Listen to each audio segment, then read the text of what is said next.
Hello and welcome to the Think Global Forum Roundtable. I'm your host for today, Simon Hodgkins, and today's event is called the Global Marketing Revolution, Brand Trust, Content, and Cultural Insights for Success.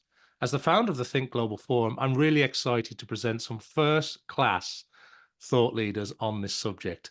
And rather than me introduce them, I'm going to go around our virtual roundtable here and ask each person on the panel to maybe introduce themselves. When we've done that, Leslie Zane will be giving us a full presentation to kick off proceedings, and then we'll be following that with our panel discussion with our experts, and we'll be finishing off with a Q&A session at the end.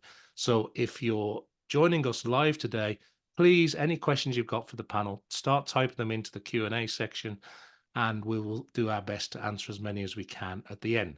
So let's get the Think Global Forum Roundtable started. I'm going to welcome Leslie Zane, first of all. Leslie, can you tell us a little bit about who you are and what you do before we get started today?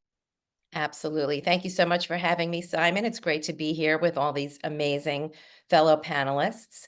I am a behavioral expert and founder and CEO of a company called Triggers Brand Consulting.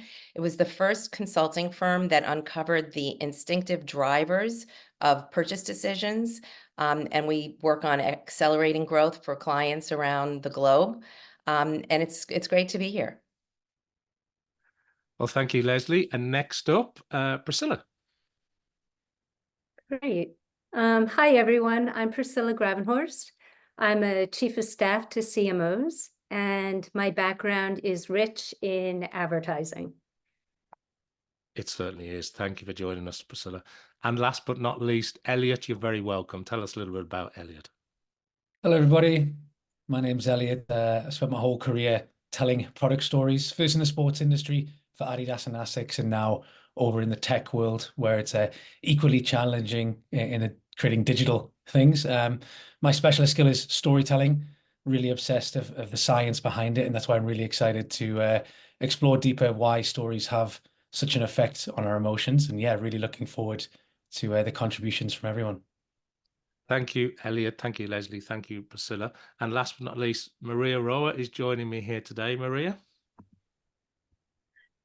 Hi, everyone. Well, many of you already know me. My name is María. I'm communications and global events manager from Visitech. I have also worked with lots of fashion, also food brands, and work on €1 million brand campaigns. So hopefully I can join and give some insights on this.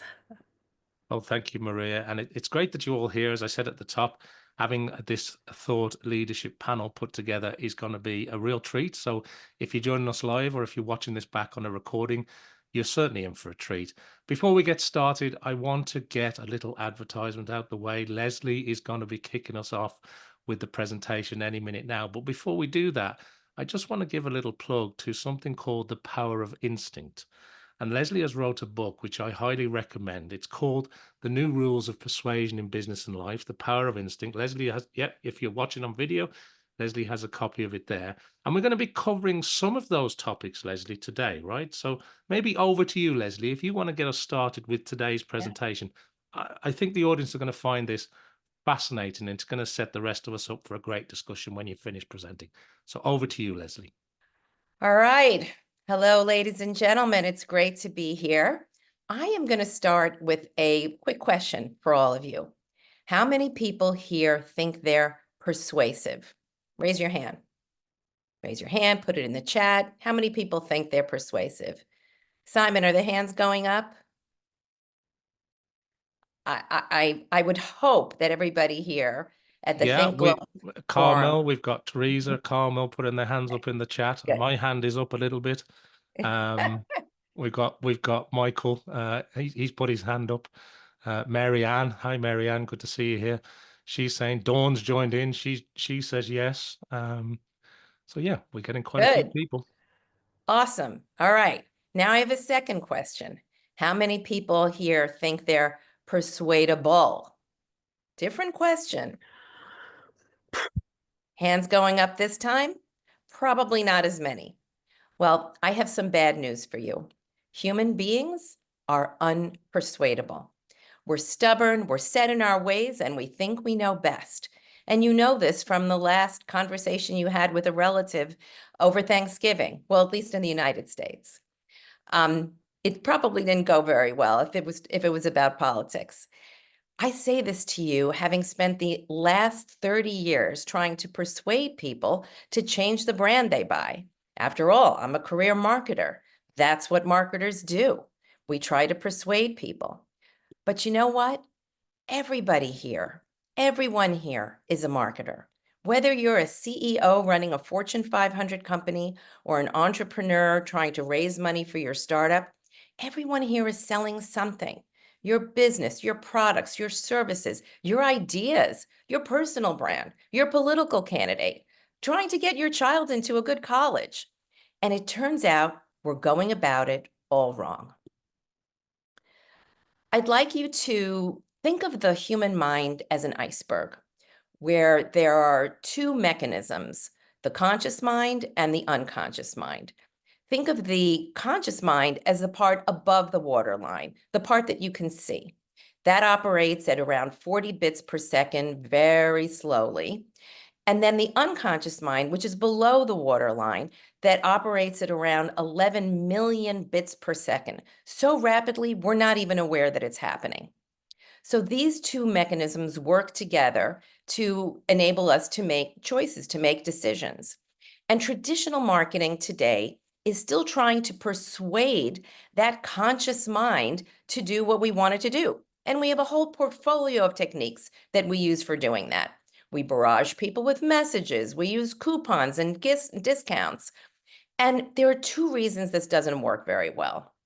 One, these techniques run up against the conscious mind, which is skeptical and resistant to change. It says, I know what you're trying to do, and I'm not going to do it. And then the second reason it doesn't work very well is the conscious mind makes up only about 5% of the decisions we make anyway. So let's get this straight, people. We're expending 100% of our time on only 5% of the decisions that people make. No wonder getting organic growth is so hard. But even in my early career, I was trying to find a better way. I was working on the Johnson's baby business for Johnson & Johnson, and the business was down. And we still only had these generic, blonde, blue-eyed moms and babies in all of our advertising, and it was just wallpaper. But I had noticed that when a dad walked down the street and he was pushing a baby carriage, moms' heads would turn. And I had also noticed that dads were getting more involved in caregiving. They were taking their kids to soccer games. They were changing diapers. And so this was my moment. I put on my skirt suit and my pussy bow blouse and my power watch, my highest pair of high heels, and I marched into my boss's office, and I said, I know what we need to do to turn around the Johnson's baby business. Let's put the first father in a Johnson's baby commercial. And he said, you're crazy. It's moms that buy these products, not dads, and there's no data to support anything that you're saying. But I didn't give up. I kept on persisting and persevering with my point of view, advocating for this idea. And that year came my performance review. And I remember it to this day. Leslie is too passionate about putting fathers in advertising, and this is an executional concern, not a strategic one. Well, I mean, this was like a knife in my heart. I had been told in prior jobs and at Harvard Business School that strategy was my superpower. I remember crying myself to sleep. I was very, very upset, but you don't know me very well. I don't give up easily. And so I kept on advocating because I knew I was right. And I think they gave in finally out of sheer exhaustion. You want to see the commercial? I'm going to play it for you. Any tear-free shampoo is okay for your baby. Not my baby. Just because a shampoo claims to be tearless, that doesn't mean it has Johnson's patented No More Tears formula. Gentle to iron with pure water. No wonder more hospitals use it.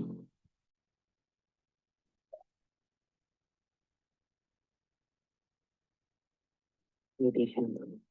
Because your baby is all that matters. Guess what happened? Products started flying off the shelves. It was the highest scoring commercial, not just in Johnson's Baby's history, but in Johnson & Johnson's history, which includes McNeil and Tylenol and a bunch of other brands. So that was all great. But even more than that, I had discovered something really important. Remember this? The conscious mind makes up only about 5% of decisions. In that moment, I had found the unlock to the other 95%. That was my first trigger, a direct link between the unconscious mind and revenue growth. It's the name of my company, Triggers Brand Consulting, and it's what I based my entire career on. So what does instinct look like? Instinct is that moment when a customer reaches automatically in the supermarket, online, or really regarding any decision at all. So Pepsi versus Coke, Chase versus Morgan Stanley, Nike versus Adidas sneakers. This is not loyalty. People don't have a conscious devotion to brands, and it certainly has nothing to do with your net promoter score. That's not even predictive with business results. No, when people buy over and over again, this is instinctive brand behavior, and people are powerless to resist. So the question becomes, how, as marketers, because we've now established that we are all marketers, how can we influence that unconscious mind and get people to do what we want instinctively? Let's take a journey into the unconscious mind of consumers and find out. What I'm showing you here is what we call the human connectome. It's like a brain's wiring map. It's a network of connections that link different parts of the brain, allowing them to talk to each other. Just like a city's road system connects neighborhoods, the connectome connects brain regions so that they can share information. And these pathways help us learn, remember, make decisions, shaping everything from our thoughts to the brands we instinctively choose. Okay, so now you have the big picture. And this, by the way, is being studied across universities and by scientists around the world in order to understand disease, Parkinson's disease, Alzheimer's, to get to the root cause of those sicknesses. So that's the human connectome. Now I'm going to introduce you to the brand connectome. The brand connectome is the cumulative memories that get sort of glued to a brand in a person's mind, and it lives in the unconscious mind. And some of these memories and some of these associations go as far back as childhood. And every single brand has one of these. Coke, Pepsi, political parties, President Trump, Vice President Harris, your personal brand, everything has a connectome. Now, and I'm just kind of pushing it back here so you can kind of see the positive associations here on the orange side. What you're looking at is the brand connectome for a dominant brand in the convenience sauce category. So why is it the dominant brand? Do you see all these branches, this vast neural network? It has all these positive associations: Sunday dinners, family, like the sauce my grandmother made, fresh picked tomatoes right off the vine.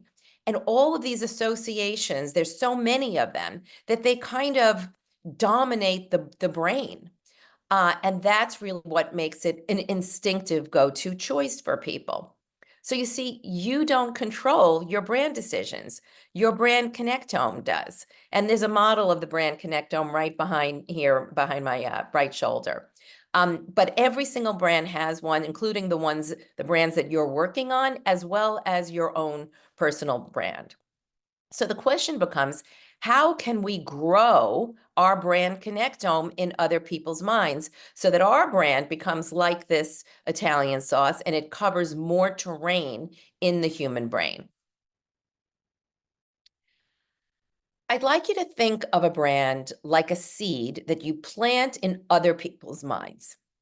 As you feed it more associations, that's the soil, water, and sun, that seed grows into a seedling, then it turns into a plant, it lays down a root system, and little by little, if we do our job right as gardeners, then we're going to be able to build that little seedling into a full-grown tree. In fact, the moment that your tree's canopy and root system are larger than that of your competitors, that's the moment that your brand is going to be the one that people reach for. So this is essentially a battle for share of mind.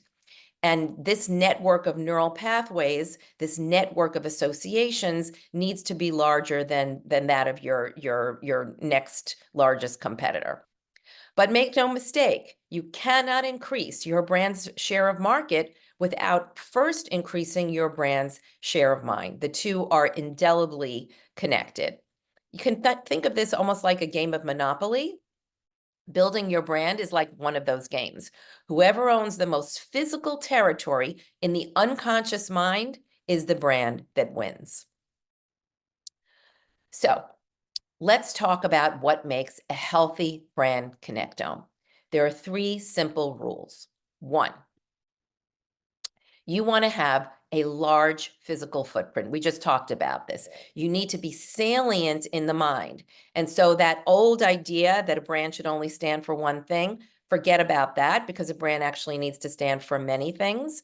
And you can't increase market share before you increase mind share. So large is number 1. You need to have a lot of physical connections. And by the way, just to be clear here, a brand has physicality. We kind of think of it as this wispy thing in the mind, but it's really not at all. It actually has physicality. It has a physical footprint. And I just showed you one. Number 1. So number 2, you need it to be distinctive. That's going to be important too. You don't want to be generic. And 3, you want to have a higher ratio of positive to negative associations. So these are the 3 simple rules: large, distinctive, and positive. Sounds simple, right? But if we accept that these are the only 3 principles that matter, it means that that old rule book that marketers have been using for decades, which was written for the conscious mind, not the unconscious mind, is irrelevant. In fact, it becomes a recipe for decline. So today what I'm going to do is give you examples of 3 of the rules that hold us back and the new rules I've developed to replace them. And if you want to know the other 7 rules of success, I'm afraid you're going to have to read my book.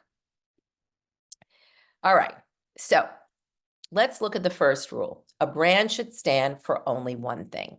This is one of the foundational rules in marketing. If you worked with an ad agency, really any major ad agency across the world, they're going to tell you to tell me what's the one thing you want to communicate. So if you're Volvo, you should stand for safety. But wait a minute. If you were a wildly successful country singer and you followed that conventional marketing wisdom, the last thing you would ever do is change your music or your sound. After all, you don't want to turn off your loyal audience. What if they don't receive your new sound well?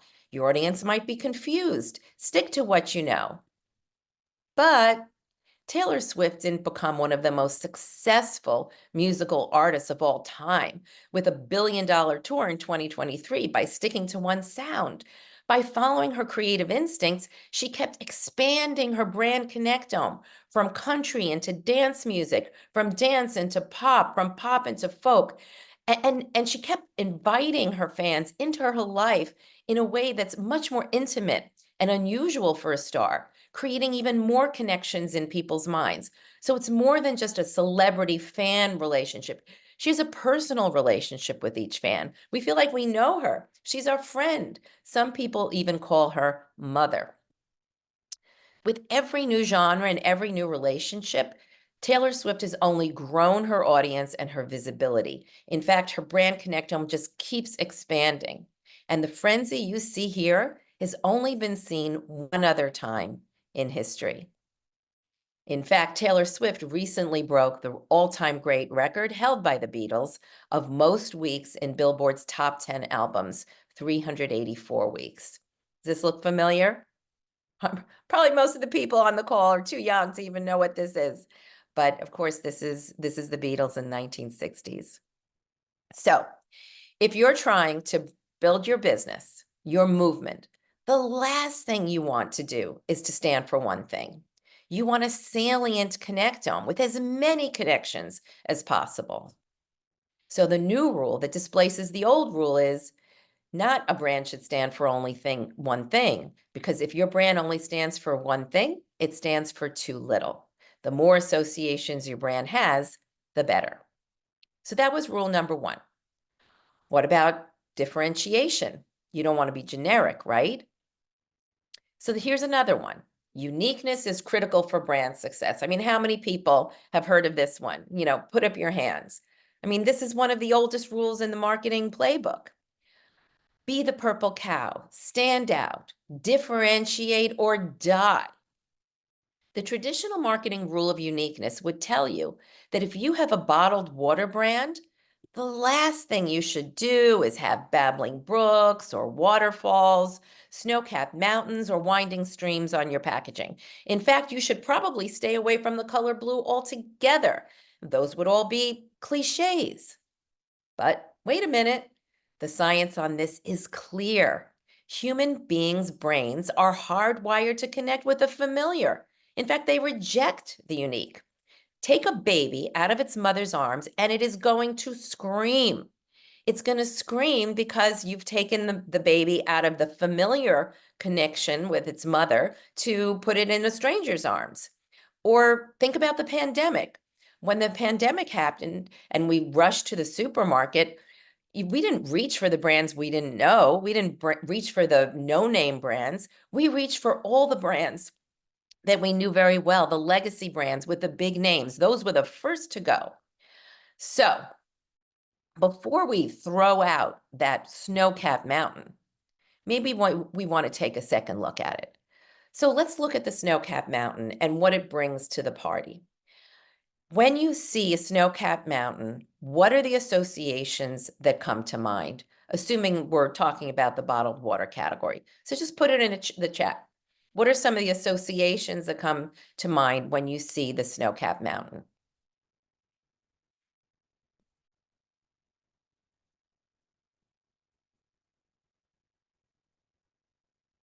What words, ideas, where does it take you? What are some of your intrinsic associations with the snow-capped We have mountain? people responding fresh, natural, cold, beauty, scape, spirituality, Native Americans, California, purity, clear, health. Beautiful.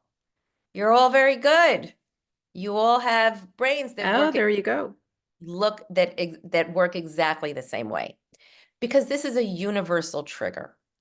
This snow-capped mountain is a succinct coder cue, and this is the definition of a trigger, a succinct coder cue in any of the five senses that has all of these associations implicitly already in our minds. So the beauty of a trigger is that you don't need to say any of these things because we already have them baked into our neural pathways. So if I show you snow-capped mountain, you're going to think that this is a superior kind of water with all of these positive associations. Fresh, healthy, cold, water from the glaciers, the best water there is, pristine, untouched by human hands, all these wonderful things. So that is what a trigger is. Now, we don't want to just use it this way because then it could be viewed as generic. What we want to do is we want to take that snow-capped mountain and we want to render it in a way that's distinctive to our brand. And that's what Aquafina did. So it takes the snow-capped mountain, it renders it in an abstract design with a larger peak, a smaller peak, a little orange sunrise or sunset behind it. And suddenly this allows Aquafina to ride all those positive associations, all those familiar pathways that are already in our minds of pure, pristine glacier water, leveraging familiar, but rendering it in a way that the brand can own. And so I have a new rule for you. Let's throw this old rule out in the garbage because it's actually causing marketers to do things that are counter to their own success, because people don't connect with the things that are unique. And I'm going to give you a new term to use, which is distinctiveness. So the new rule is familiarity is stronger than uniqueness, and distinctiveness is most powerful of all, because it lets you it allows you to have the best of both worlds, where you're riding familiar pathways, but you're making it distinctive to you. Okay, so far we've talked about two new rules. One that's all about salience and making as many connections as possible instead of just standing for one thing. Two, we've talked about distinctiveness being the new uniqueness. You know how like 40 is the new 30, so distinctiveness is the new uniqueness. And now we're going to talk about growth, because what if your brand isn't growing the way that it should, which often happens? So when growth slows down, what I have seen over the past 30 years of being in business is that business leaders have a whole list of reasons that they blame. They'll talk about the economy being down, a fierce competitor, a digital disruptor came out of nowhere, or the proverbial our marketing budget is too small. I'm sure we've all heard of that one. And what they're doing is normal. They're looking for external reasons to explain why their growth is down. But I would say that it's really much more important to look within. So if we think about the classic brand life cycle, brand or product life cycle, it's like one of the first things you're taught in a marketing 101 class or in a business school class. We're taught that a brand goes through a rapid period of growth at the beginning of its timeline, as it's gaining distribution or gaining followers, and little by little, as the brand gets older and it has to reach a crest where it has peak, let's say, household penetration, and then over time that brand is going to grow more and more mature, and as it grows more mature, its growth needs to decline, and eventually it needs to go to the big brand cemetery in the sky. So this is the classic growth curve that we're taught about. I would say this is a myth, because wait a minute, brands are not human. They don't get old. They don't get osteoporosis. They don't get arthritis. They don't get any other disease. If a brand is treated right, it can live forever. So what's really going on here is that this chart is one of the old rules we were taught in marketing that is actually a misinterpretation of the data. Yes, a brand may slow down over time, but it's not slowing down because it's old, because that's time on the x-axis there and growth on the y-axis. It's not slowing down because it's old. It's slowing down because it's accumulating negative associations. Negative associations have infiltrated that tree, that brand connectome. And if we don't remove those negative associations, like a virus, negative associations start accumulating in people's minds undetected. And before long, your business has a higher ratio of negative associations to positive ones. And business leaders are completely caught off guard when sales suddenly plummet. Why is it undetected? Because business leaders today aren't monitoring the unconscious mind of their growth target, the people they want to get. They're only monitoring the people they have.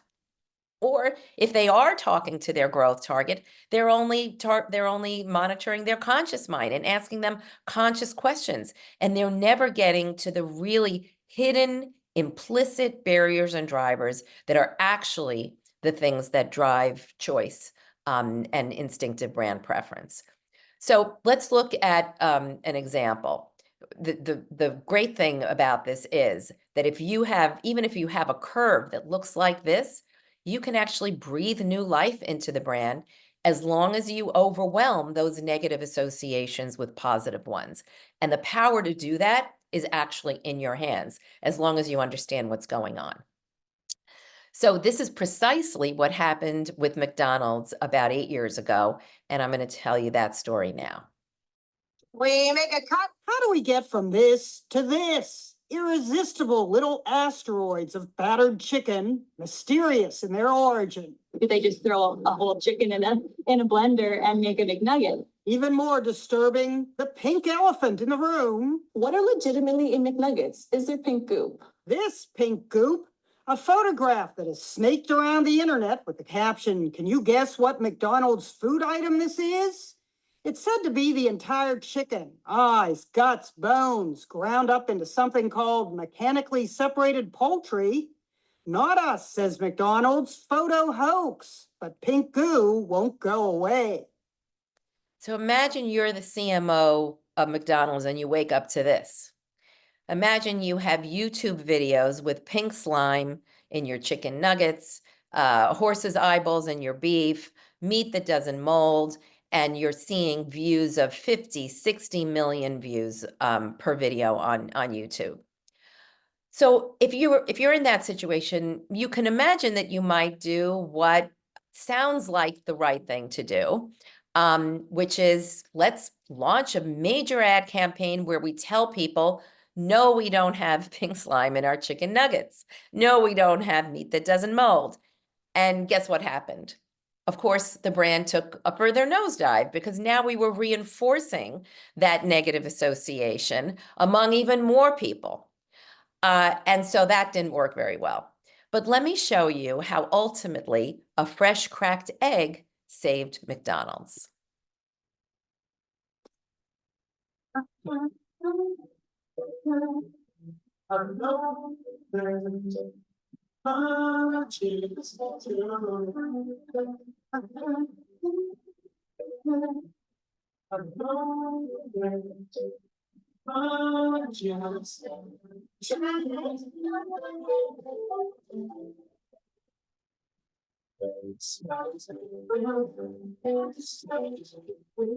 You see, people were actually unaware that behind all those beeping microwaves and food warmers, people actually cook real food at McDonald's.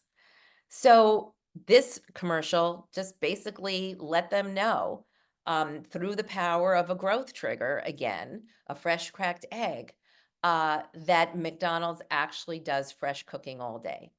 So again, a trigger is a succinct telegraphic cue, and it can be in any of the 5 senses: verbal, visual, auditory, olfactory, tactile, any of the 5 senses. But in the world of marketing, mainly we work with visuals, verbal cues, and sounds.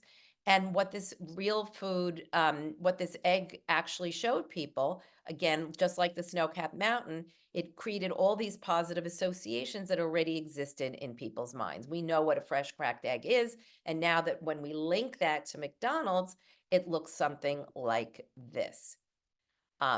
Just like the dad, just like the snow-capped mountain, we take a brand that's maybe not performing as well as it should be. So I'm showing you that the ratio of negative to positive associations is too high. Negative associations hold back growth. Why? Because if your growth target has negative associations, you could spend $100 million trying to advertise to them. They're not going to come over. But what the trigger does is it power packs a whole bunch of positive associations into a tiny, tiny little cue, and it communicates very, very fast, instantly, because it's a cognitive shortcut. And when you add all those positive associations to a brand that has some negative associations, those positive associations overwhelm the negative associations. And the brand connectome actually has to sprout new branches to hold those new positive associations. And so the brand grows and it takes up more mind share. And that's how it gets back to being the instinctive brand preference for more people. And of course, it's not just the fresh cracked egg.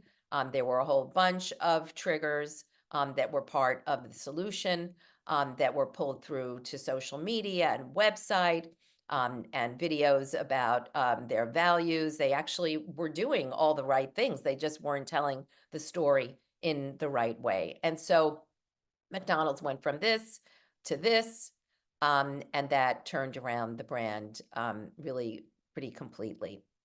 So back to the old rule. When growth slows down, adverse market conditions are the culprit.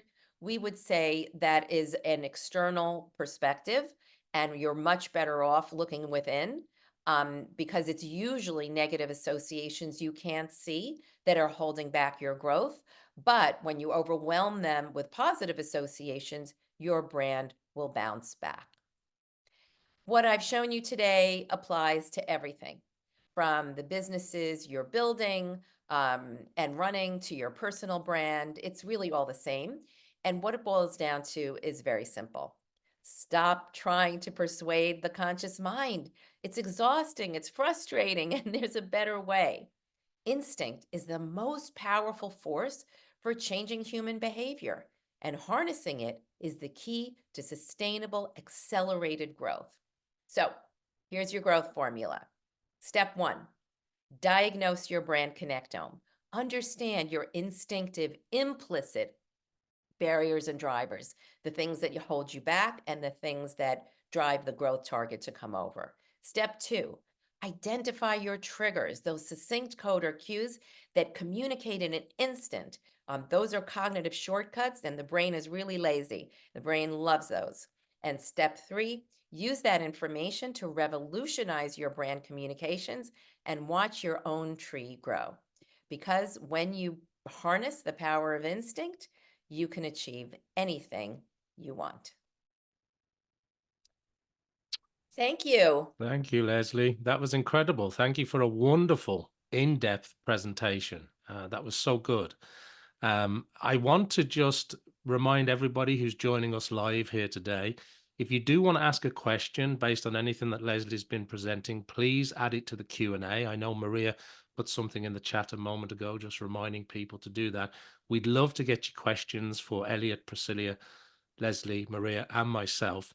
We're going to move now into the panel discussion. We're going to bring in Priscilla and Elliott and Maria a little more now to discuss what we've been talking about. Before I do that, before we kick off our panel discussion, I've just been taking some notes as you were talking, Leslie. I mean, we started off talking about this 5% of the conscious mind, and then you were talking about unlocking 95% of it, and this emotions versus instincts, and using instincts that are driving the decision, not necessarily loyalty, which is kind of a little bit different to what we're maybe taught and what we believe over the years, and how that instinctive brand behavior is that sort of human connectome and the brand connectome, and that every brand, when you think about it, has a brand connectome. And I thought what was wonderful at the end when you were sharing that comment that you put in, which is made me stop and think, you know, if a brand is treated right, it can live forever. And we do see brands ebb and flow,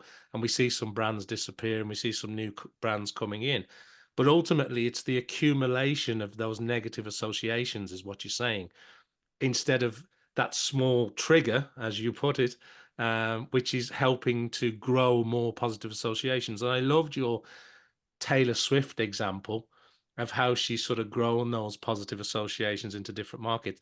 And at the time of recording, if there's marketers amongst us, we know that Jaguar has gone through a big rebrand, which is really hitting the news at the moment for lots of reasons. And it's not necessarily gone down as well as I'm sure that the Jaguar team intended. And maybe we can tease that out a little bit more. But look, listen, Leslie, thank you. It's a wonderful starting point. Let me bring maybe Priscilla in first, and then we'll go to Elliott just on some initial thoughts and some other areas, because I know Priscilla's got some things she wants to talk about. I'm sure AI will come up and ethics will come up. I know Elliott wants to talk a bit about storytelling. But Priscilla, over to you. What are your initial thoughts? Any sort of initial opening thinking from you? Oh, Leslie, that was just such an amazing presentation, and so many takeaways and nuggets. And I love the case studies. I'm a firm believer in behavioral science and marketing. And it seems like most of us are all trying to figure out a better relationship with the consumer now, when there's just so many different channels and all the noise, and it's hard to capture that attention and the heart and the unconscious. And so everything you just talked about was just so much wisdom. Get Leslie's book. I'm plugging that. I do have a question. just, and I will bring up AI, just that, you know, we're seeing how powerful the media has become in shaping the cultural narratives.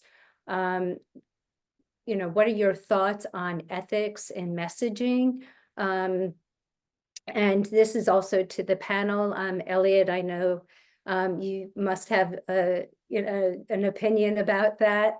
But it is a question top of mind for a lot of marketers.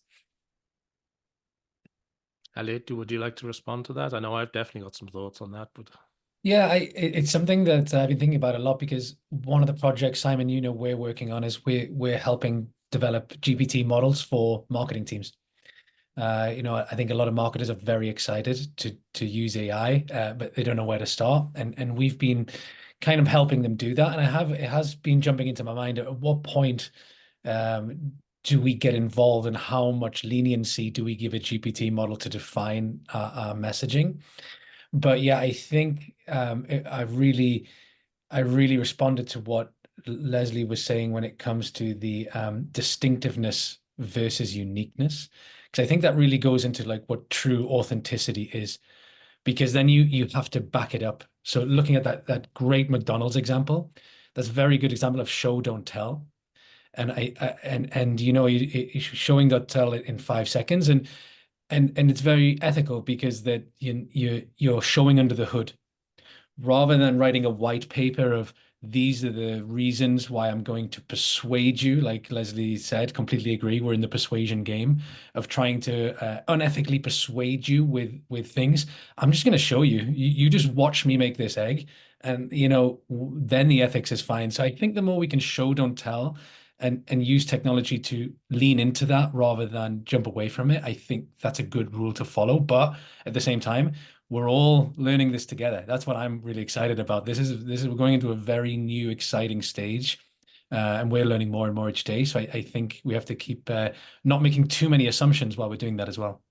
I think we've come at a time where we've all heard many years ago now the term fake news was used quite a lot, and still is in some certain circles. But I suppose that reinforcement, it comes back to a little bit about that sort of negative association.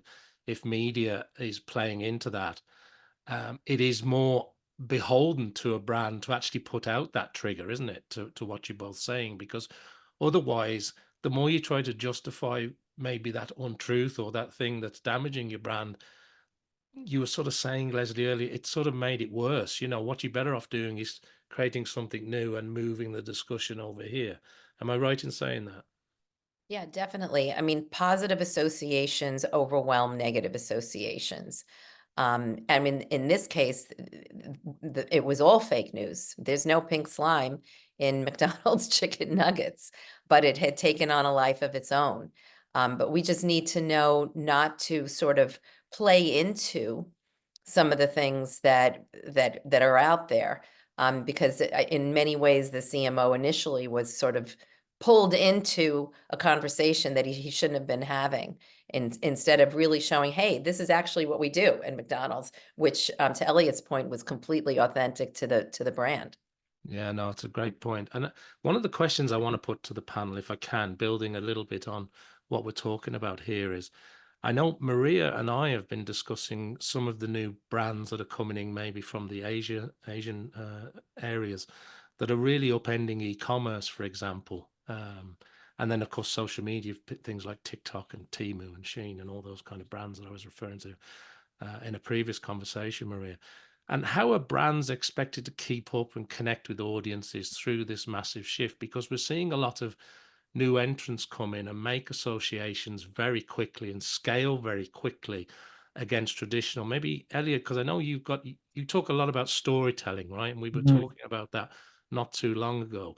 How do you see this coming together from this instinct and, you know, building your positive brand connectome, but then this traditional marketing process of having to tell a great story to reach an audience, and then you've got all these new competitors coming in and seem to be scaling astronomically fast? Yeah, it's always reassuring when you see someone else speak and share great research and it confirms what you believe. So you think, oh, I'm not crazy. Good. I'm going in the right direction. And what Leslie was sharing about going towards instincts, I've been working a lot with that just because I'm being forced to, because the market's getting so crowded and there's so many voices. And I think people's attention spans are getting less and less. So Simon, you and I talked about the average watch time on a TikTok video, biggest social media platform in the world, the most eyeballs in the world is 3.3 seconds. So 3.3 seconds to be able to persuade someone is really tough. But actually, after watching Leslie's presentation and when you dig into the power of storytelling, actually, if you understand context and your audience, you can do it in about a second. You know, a single image can communicate a hell of a lot of meaning and emotion and context if you understand it in delivering in the right way. And I think that's what the brands have to do now, is to lean into this instinct, this system one way of thinking, that you're able to tell a lot in a very elemental way. Because unfortunately, if you look at the marketplace, which is only going to go get more crowded, the ability to pitch someone for 30 minutes, to get someone to read a 30-minute white paper, those days are going to be a lot more difficult. And looking back to my world at Adidas, all I had to do at Adidas is tell you that our football boot is better than Nike and Pumas, and I'm good.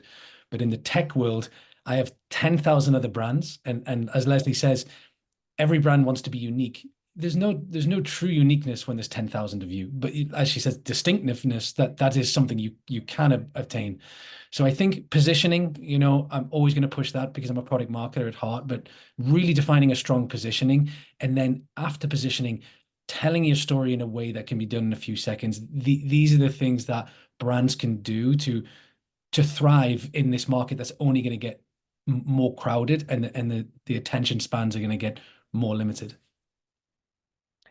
I want to just add one thing to this conversation, which is I took Amazon and I took Temu and I put them side by side to just see how what the merchandising looked like. And I have to tell you, Temu is using triggers in every single box for every single item, and Amazon is not. And my prediction is that Temu takes a lot of market share from Amazon pretty quickly. What they've done is every single product is shown in use. So if it's a, you know, what's those corn scrapers? Does it have a special name? Anyway, let's say you're showing a corn scraper. On Temu, you're going to see that corn scraper in somebody's hand in action going like this. And then when you look at it on Amazon, it's just sitting there on a table. Big difference. One is packed with positive associations. There's a whole story behind it, and the other one is not. I think they're doing something very different than Amazon is, even though the business model is similar. That's really interesting. And it's an investment to do. I mean, the brand has to invest in that, but it sounds like it's paying off. One example of TikTok and the use of TikTok is Elf. I'm following Elf, and I'm just fascinated of what they're doing. And recently on a TikTok, you know, consumers were asking the CEO questions about the brand. And I just, you know, so that's engagement and a relationship and going straight to, you know, the head of the organization. I just thought that was absolutely brilliant. And the loyalty, now there's more people following, but because there's, you know, the head of the brand speaking to the consumer. I just thought it was absolutely brilliant. Maria, do you want to come in on this? Because I know you have some thoughts on this area. Yeah, I just wanted to add to what Elliott was saying. I did get some data from TikTok, and there's some data that says that 57% of TikTok users are likely to purchase from an advertised business after viewing a lead generation ad. And 69% of users said that lead gen ads on TikTok catches their attention. And 1 in 2 users said ads on TikToks don't feel like ads. So definitely they are doing something good, 100%. And also I wanted to mention there is something else that obviously in social media can't be done, that can't be done in traditional ads. That is all these SEO, SEM retargeting, which for me, retargeting, it's crazy and it is the best tool ever. How many times have you seen an ad when you were going through social media? It doesn't matter, Instagram, TikTok, whatever. You were going through it, you stopped and did watch the full ad, but just went through and you saw that ad 30 times after. Maybe not the same one, maybe a little bit different, but it was the same product, or it was a different product from the same branding. Something, they did change something, but they're retargeting you all the time to try to catch you to buy it. How many times? Because I did end up buying. Maybe it's just me.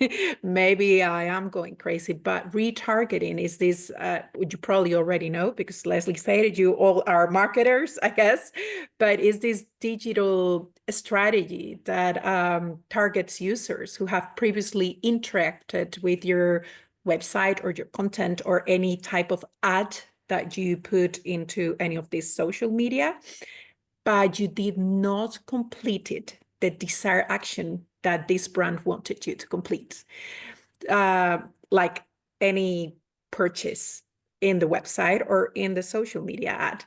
And it's great because it tracks the visitors, and it keeps serving you ads, the same one or a different one, until you do click. It keeps the pic. So, I mean, it is amazing. So this type of ads and branding in social media, I mean, I'm sorry, I just feel like it's just the best way for brands. And also you guys were talking about these Asian brands, and Priscilla was giving an example. And there is this example of Herborian. I don't know if you know this Korean brand. Whenever they first entered in Spain, I think they tried to enter through the traditional channel, which was, let's go to these big shops where they sell all these beauty brands and let's just put our product there. And for them, it was really hard to get in. It was really hard to sell because there were so many other products, and it was just not as easy because their product was more expensive than the traditional ones in Spain, and their brand was not as well known. As soon as they took it off the shelves, which I did use that brand because, well, I was into the fashion industry and I did know the brand through some other people, and they took it off the shelves. I thought I was going to be lost. I would never be able to buy my makeup again, blah, blah, blah. I found out they started going into Instagram and TikTok, and now they only sell through the website and through very few boutique shops, and they're huge. So many more of my friends are like, whenever they see me taking it out of my purse, like, are you using this? I started using it because of Instagram. I'm like, I've been using this for 10 years. I mean, like, what are you talking about? So they had to change the way they sell in order to sell more, which is just what we're talking about. I mean, like, you need to reinvent yourself to sell in this new world, I guess. And what does that mean? I'm going to put this to the panel if I can, because one of the topics that we're touching on today is the word brand trust, and we all want to have a brand that people trust and buy into. And then when we hear things like, well, you're trying to convince people with organic, and you're only reaching 5%, and, you're not connecting or you're not unlocking that other 95%. It is a tough challenge. What does it mean? What does this context mean for building brand trust and producing content for your company today? What are the implications of that? Maria's brought in some cultural aspects to that too, in terms of the cultural insights for how you reach audiences. They tried a traditional method in Spain and then went back to sort of more of an e-commerce model, having tried the store model. What's the implications? I'm going to throw that out to the panel for anybody who wants to talk about brand trust and developing content in this world that we're talking about. There was a really interesting interview with Jeff Bezos recently, which I must have missed it, but he bought the Washington Post. And he was talking about credibility, because both the New York Times and the Washington Post credibility has now dipped under this 20% line, which is where politicians are. And if your credibility is where politicians are, something has gone radically wrong. And if you think back 10, 15 years, if Washington Post or New York Times said something, that usually meant carried a lot of credibility, and now it's sinking down. In that article, he wrote that when he was talking about the same with the voting machines, he said that a voting machine has two responsibilities. It needs to count votes accurately, and it needs to make you believe that it counts votes accurately. And I think it's the same for products and brands now. We no longer live in a world where having the best product is enough. We need to be able to effectively convince people that it is also the best product. And I think that's why you see this flux of thought leadership content, and having to build yourself and prove yourself as an authority figure. And I think that's an important thing now, is to bring people on a long-term journey, to don't tell them how amazing you are, but to once again, show, don't tell. So how can I produce content? How can I establish a relationship with an audience which proves to them over a long journey that you understand this industry, this product, or this problem better than anyone else in the market? And I think that's where a lot of the energy of the marketing team and the budget should be really put now, is earning credibility and proving it over the long term. I'd like to build on what Elliott's saying, because I couldn't agree more. And I think what you just articulated is what I call in my book and with my clients, actual superiority versus perceived superiority. And what I'm advocating for is that actual superiority isn't nearly as important as perceived superiority. I can't tell you how many clients I have who have actual superior products, but they don't get credit for it. They have parity perceptions. And then the opposite is true. You can have a brand or a product that has parity performance, but yet it's flying off the shelves and everybody's buying it because it has perceived superiority. And that gap between perceived and actual superiority is all of the brand image dimensions that we need to tap into, that we need to cultivate over this journey that you're talking about. I think that's exactly right. If we're not creating that gap, then you're just going to be selling on price and you're going to seem like everybody else. Perception is obviously reality, and that's the world that we need to live in. Just to jump in on that, I have the same experience with the brands that I work with.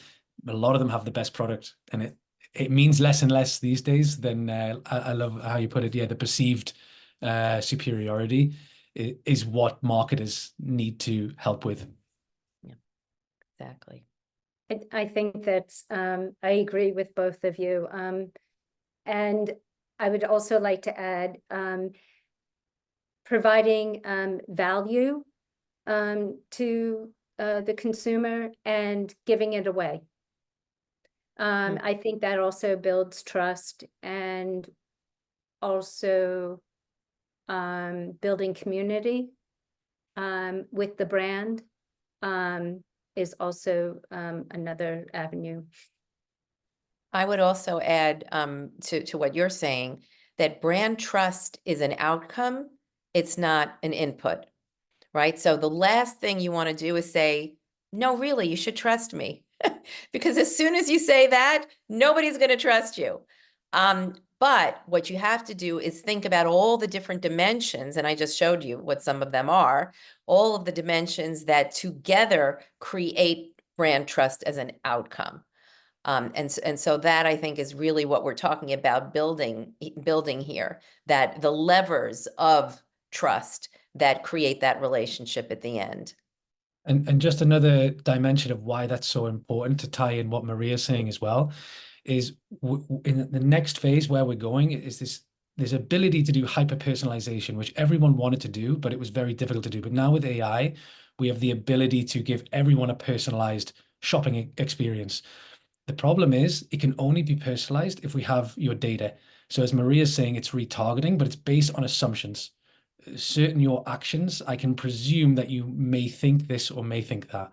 But actually, the best way to do it is not to assume, but to just ask. So when you sign up for something, to say, welcome to, you've registered for Temu. Do you ever want to buy a hockey stick? Or are you ever going to want to do this? And ask these questions. But the problem is right now, the credibility and trust between companies and people over data is as low as it ever could be, and for very good reason. And I think that's where we have to earn that trust back, because actually it benefits everyone. Like I don't, when I use Netflix, if I'm never going to watch a rom-com, it's great. Ask me if I want a rom-com, no, and I'll never see another one again. So we benefit, the company benefits, but it's based on the trust of, do I trust you? If you send me a survey form at the beginning of an onboarding process, do I see the value to spend 5 minutes to do it? I think the value is absolutely there for the consumer, but it's going to take some time to get over that mistrust over data that has been exploited the last 10 years. But if we can, then I think that's where it's getting really exciting, because that's where AI can pick up with that really rich data and create a much better experience, much more personal experience for everyone. I think 100%. And this personalization, Elliot, that you're talking about, I think it goes together with the positive associations that Leslie was talking about at the beginning.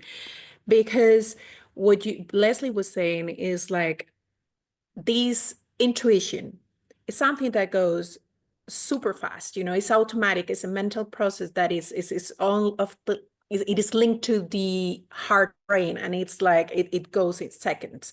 So let's think about, again, social media. I'm just going through super fast. If I go through an ad and I am of a certain age, I'm looking at, obviously, let's say again, beauty, certain type of skincare for me.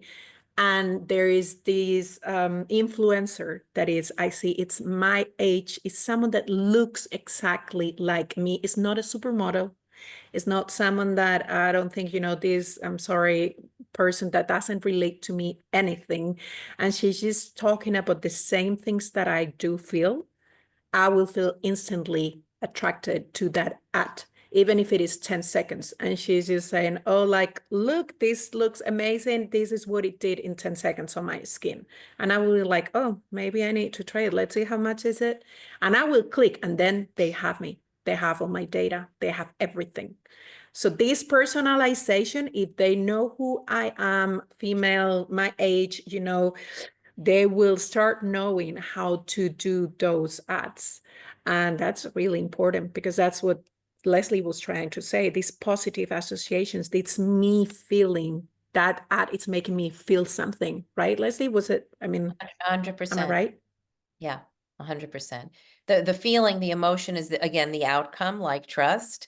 Mhm. So emotion is the outcome, but it's all those associations that produce that feeling, that produce that outcome. But yeah, 100%. It My question would be, operates with an instinct, and you don't even realize that it's happening. how do we get this with B2B? Works How exactly. do we make them feel the trust? Yeah. It works. How do we make them feel, we are the ones? It's a great question. It operates the same way. About half of our clients are B2B, half of them are B2C. And when we go into a project, initially, our clients will say, oh, they're much more rational. They make decisions on product features or service features and benefits. But then at the end of the day, we show them the brand connectome, and they're shocked to find that there are all these intangible, much more subjective dimensions that are at play, just like every other human. I think we because like to they're think, human beings. Yeah. yeah, I think we like to sometimes think that B2B is not humans, but ultimately it's still humans making decision. I think that's why storytelling, it works just as It well. is. But I think the big thing to always consider for B2B is the committee aspect, that you don't have to convince just one person. You probably have to convince maybe 4 or 5 people. And I think that's where, if you have to build your message, because it can be quite easy to convince the CMO. I think I'm very persuadable, as Leslie said, but how do you convince the CFO or the legal and compliance? You're going to have to use probably something different, a different instinct there. So it's making sure when in B2B world that you're serving all of those areas. I think that's the major difference in my experience between B2B and B2C storytelling. I'd like to move us on just a little bit if I can, but it's building on what we're talking about. But Maria raised social media a few times, and TikTok came up a little bit. But a lot of traditional social media was based on who you follow. You kind of saw more of what they posted. Today, the algorithm seems to have flipped with TikTok, whereas it shows you more of what you like. And that seems to be the way that a lot of social media companies have gone to. So I think we would all broadly agree that the algorithms are in control, and a lot of those algorithms are black box. We don't really know how they work. We have some idea, and then they go and change them. But if you come back to what you were talking about at the start, Leslie, that bypassing the conscious mind and reaching that instinctive mind is what actually drives 95% of decision making. What can we do as thought leaders, as marketers, as brand people? What can we be doing? I know you gave us a great example of McDonald's, where they turned around a really difficult situation very well. But what if you're a brand that's just trying to grow or go international or expand your customer base? You know, you've kind of got the algorithms over here. Elliott was talking earlier about just how busy his new marketplace is, moving from sportswear into technology. Or what Leslie was saying too, it all relates back to my question, which is, what are the actual tangible things? I'd love to get each of you to give us some ideas on what you think we should be doing now to help widen that brand connectome that you're referring to, Leslie, or to help us build those positive associations in this busy, difficult, challenging environment. Well, there is no quick answer. There's no magic bullet, but I will say that the only thing that actually goes into memory structure that remains is very sticky, distinctive brand assets. You have to have a portfolio of sticky brand assets, I would say at least 3 to 5, that you use over and over and over again. Because the way to build a brand, the most important way to build a brand is through consistency, which is why something like the Jaguar move is so potentially upsetting, because they just removed something very powerful. And the jury's out on what's going to happen, but they essentially just severed a connection to people's minds. That was a really strong, powerful association with lots of positive associations baked into it. But I would say that if you're, let's say, a newer brand, or even if you're a legacy brand, it doesn't really matter. You need to have a small portfolio of very sticky assets that are succinct codes or cues that you use over and over and over again. I think we get tired of what we're saying in social media before our audience does. And it's not just the stories, it's codifying the stories in these codes and cues that you repeat and use over and over again. That is really the fastest way to build a brand. Yeah, and a thing from my side, which I really push for is, so I think all of this, it's the core of marketing is understanding your audience as much as possible. And in the past, it's the best way to do that is in whatever role I've had is how can you get closer to the customer? So if I'm at Adidas, can I spend a week working in a store, or can you join your sales team? And there's one thing now that I think every brand should be exploring if they're allowed to, which is AI recorded calls. So we record all of our sales calls now, and actually most of our clients and partners are happy to do so because they get a copy of it. Everything's transparent. And you won't believe the amount that you learn if you do 1,000 calls all recorded, and you can start to see the patterns between what your prospects are saying and the problems that they're facing and the reason that they chose you over another. That is just gold for putting your brand in. And as Leslie's saying, the evidence is in those calls, because like the Taylor Swift example, what other things do they have in common? Where can you put your voice? Because if they love your product, what other things do they love? And you're going to be able to spot those connectors. And I think it's always been there in the heads of salespeople, but it's been lost from translation and communication, relationship with marketing. But now I think that's my favorite application of AI is for me to every Friday to dig in to all of the calls and be able to confirm my biases and learn more about the audience. I think that's a weapon that most brands really shouldn't ignore. Thank you, Elliott. That's really, really helpful. Priscilla, did you want to add anything?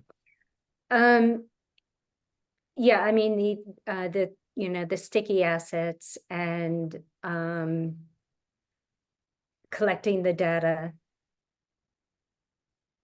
And I'm sorry, I just lost my thought a little bit, but really cascading that in the community, very much like Taylor Swift, and create an ecosystem within your brand, and relating and understanding in the community, the peers, paying attention to the patterns, and creating a system of those patterns and using that as your strategy. Yeah, no, I couldn't agree more. I think those sticky assets and systemizing it is definitely good. And Elliot, what you were saying there about, you know, being able to dig a little bit into those AI conversations and really understand what's actually going on there, whether you're confirming biases or finding out more information. Elliot, it would be remiss of me not to mention the product marketing, the story engine. You wrote an ebook as well. Could you tell us a little bit about that? Because I don't want to forget to mention that. Yeah, not quite as research and well written as Leslie works, for sure. This was more me trying to stay sane and my second paternity leave with a crying baby and too much in my head. So I started writing everything down, because mainly, you know, what I do is a lot of product workshops with brands, and I just wanted to bring everything together.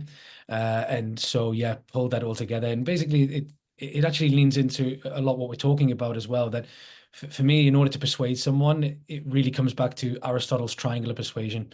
You need logic, emotion, and credibility. And if you think of the most times in your life you try to persuade someone personally or professionally, it comes back to those three things. And in that book, I just list very actionable frameworks and case studies showing which brands, how they have logically and emotionally and credibly persuaded people.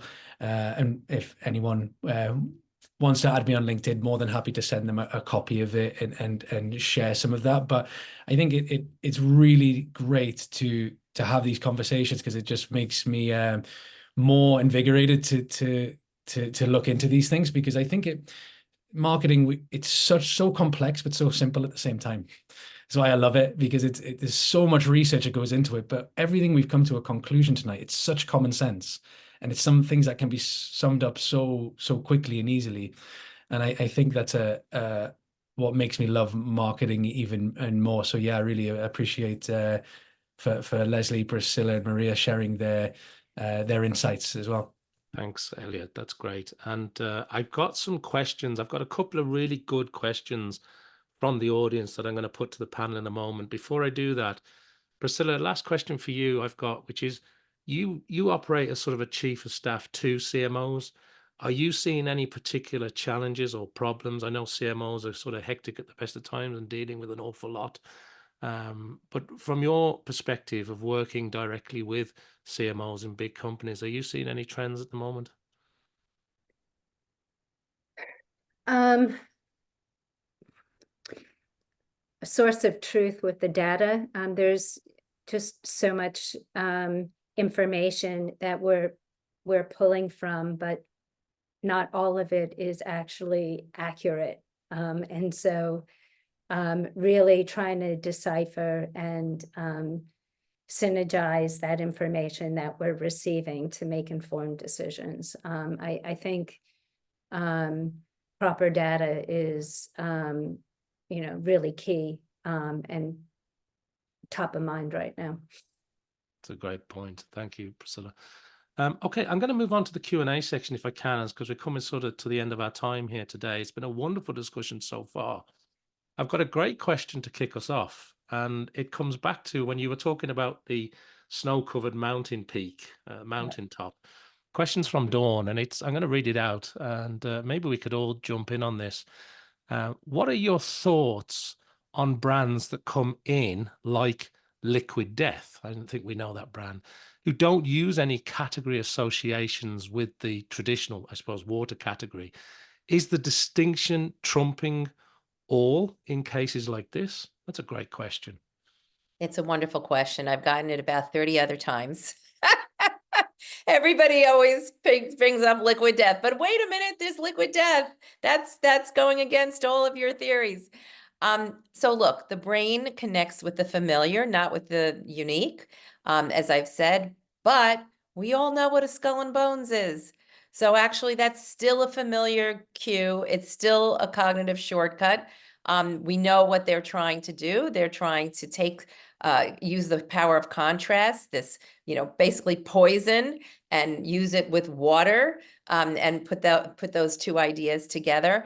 I would say that liquid death is going to have a ride for a while, because it really is so disruptive in that category, but it's still a familiar cue, and we'll see how long that can last. If they're just going to get kind of the early adopters and it's going to kind of flame out at some point, I don't know how far that brand can go in terms of, matching the household penetration of an Aquafina bottled water or a Poland Spring.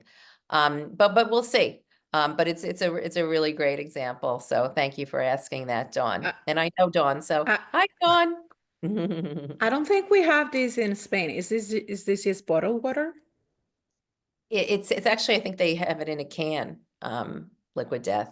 And Yeah, I it's think called liquid death. the concept is that when you're holding a bottle of water, you might feel uncool, or people were asking you questions of why aren't you drinking, and but it looks like a beer design, so it allows you to Yeah, I'm looking in the internet, but it's water in a can, I guess. Yeah. Okay. The profit margins must be incredible. Yeah, it's a badge value kind of idea. Yeah, that's what I was thinking. Just as Elliott said, they're trying to brand bottled water in a way that makes it sort of rebellious. Look like a beer. Yeah. Yeah, rebellious kind of brand personality.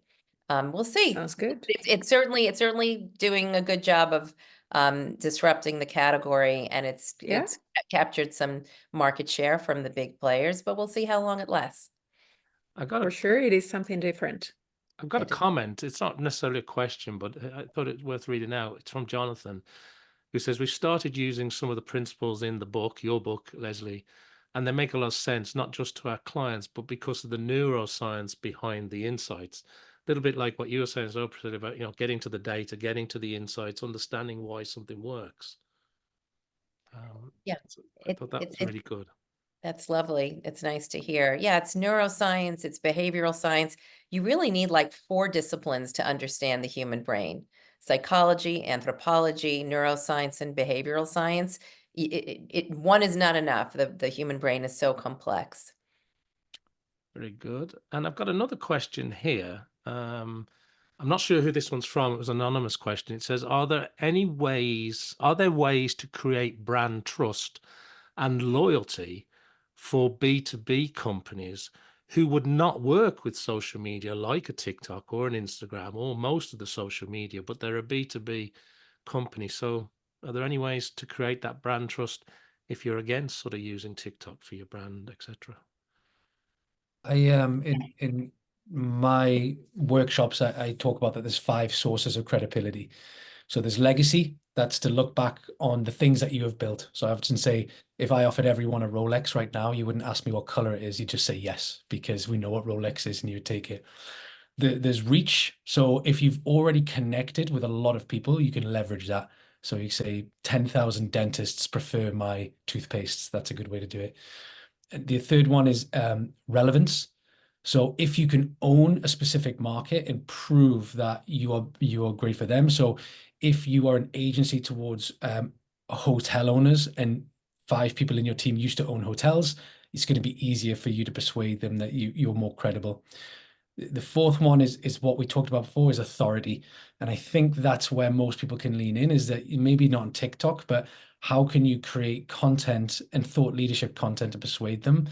And then 5th, which is where I spend all of my time persuading people to go, and we saw the perfect example tonight, is just results. So and the McDonald's egg, you don't have to trust me if you watch that video. You don't have to trust McDonald's. You've seen it for yourself.